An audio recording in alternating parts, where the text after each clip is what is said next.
దేవుడు కూడా నిందాస్తుతి అనేది ఒక సంప్రదాయం, తెలుగు సాంప్రదాయం. నాకు తెలిసి ఇంకా ప్రపంచ సాహిత్యంలో ఇంకా ఆ పద్యమే లేదు, ఈ సాంప్రదాయం అసలు లేదు. ఇలాగ నాకు కూడా అది వంటబట్టి నేను కూడా శివతత్వాలు, ఆటగదల శివ, శభాష, శంకర అంతా కూడా ఈ నిందాస్తుతి ధోరణిలోనే నడుస్తూ ఉంటుంది. అందుకని నాకు ఆది భిక్షువు వాడిని ఏది కోరేది, బూడిదిచ్చేవాడిని ఏది కోరేది అన్నాడు. బూడిది ఇవ్వడం అంటే, బూడిది అంటే ఏమిటి ఇక్కడ? విభూది. విభూది అంటే ఏమిటి? ఐశ్వర్యం. బూది అంటే ఐశ్వర్యం, విభూది అంటే మహైశ్వర్యం అన్నారు. ఏంటి? విభూతిర్భూతిర్ ఐశ్వర్యం అణిమాదికమష్టదా అణిమ మహిమాచేవ గరిమా లఘిమాతదా ప్రాప్తి ప్రాకామ్యమీశత్వం వసిస్తంత అష్టభూతయ. సో అష్టనిధులు, అష్టసిద్ధులు నవనిధులు ఇచ్చే వైభవాన్నే విభూది అంటారు. అంచేత వాడెవడు ఇస్తున్నవాడెవడు? శివుడు. తమాషా ఏమిటంటే ఇప్పుడు విష్ణువు ఉన్నాడు, ఇంకోళ్ళు ఉన్నారు, వాళ్ళంతా ఐశ్వర్యవంతులు. వాళ్ళు ఇవ్వడంలో పెద్ద ఆశ్చర్యం లేదు, ఇలా తీసి ఇచ్చేయచ్చు. వీడి దగ్గర ఏముంది? పాము. మరెందుకు అంటే యతిరాజు శివుడు, విభూదే ఐశ్వర్యం. అందువల్ల ఏమిటంటే ఏమీ లేని వాడు ఇవ్వడం గొప్ప కదా. వాడి దగ్గర ఏముండదు, వాడు ఏమి ఉంచుకోడు. మనం రత్నాలు తాపడం అవే అసలు శివలింగం ఇలా ఉంటుంది. అందులో నీళ్లు తప్ప ఏమీ నిలవవు. అసలు ఏమీ ఉంచుకోనివాడు, ఏ అలంకరణ లేనివాడు, రూపరహితుడు, వాడే శివుడు. అంచేత విభూది బూడిదిచ్చేవాడిని ఏది కోరేది అంటే ఐశ్వర్యవంతా ఇచ్చేసేవాడిని. ఇంక వాడిని నేనేం కోరమంటాను, నేనేం కోరను వాడిని.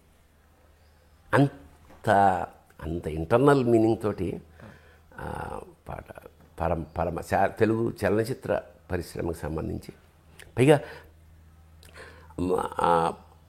అంత అందమైన నల్లటి తీయటి గొంతిచ్చేవు ఆ కోకిలకి, దానికి నల్లటి రూపం ఇచ్చేవంటే అది కాంట్రాస్టే జీవితం.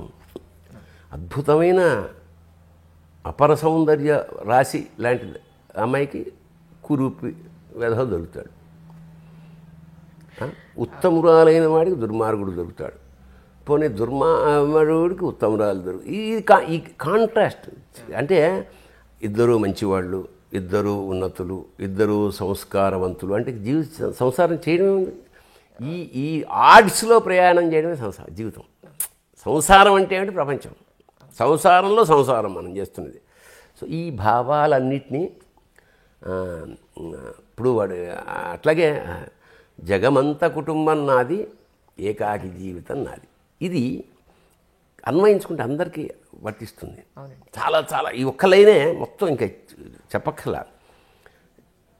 ఇప్పుడు మన ఫోన్ నెంబర్లు ఎన్ని ఉంటాయి? 1000 ఉంటాయి.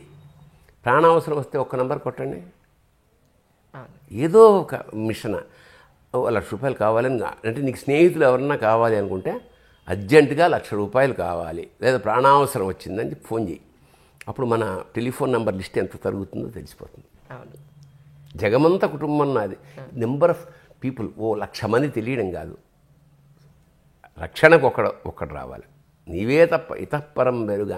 అందుకే అట్లాగా జగమంత కుటుంబం నాది, ఏకాకి జీవితం నాది. అంటే ఇందులో యోగికి ఫిలాసఫీ ఉంది. నువ్వు ఎంతమందిలో అయినా ఉండు, ఒక్కడివే ఉండు, నీలో అంతరాత్మ.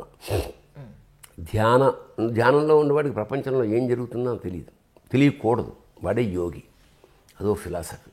సో ఈ జగమంత కుటుంబం నాది, ఏకాకి జీవితం నాది అంటే అందరూ అలాగే ఫీల్ అవుతారు. ఎందుకంటే నువ్వు ఇక్కడికి వచ్చింది ఒంటరిగా, వెళ్ళేది ఒంటరిగా, అన్నీ ఇక్కడ వదిలేసి, కీర్తి ఇక్కడ వదిలేసి మళ్ళా ఒంటరిగా వెళ్ళిపోవడం. అందుకని జగమంత కుటుంబం నాది, ఏకాకి జీవితం. ఎవరికైనా ఇది అన్వయం వచ్చి తీరాల్సిన విషయం. అలాగా ఏకవాక్య మహాకావ్యాలు అంటారు వీటిని.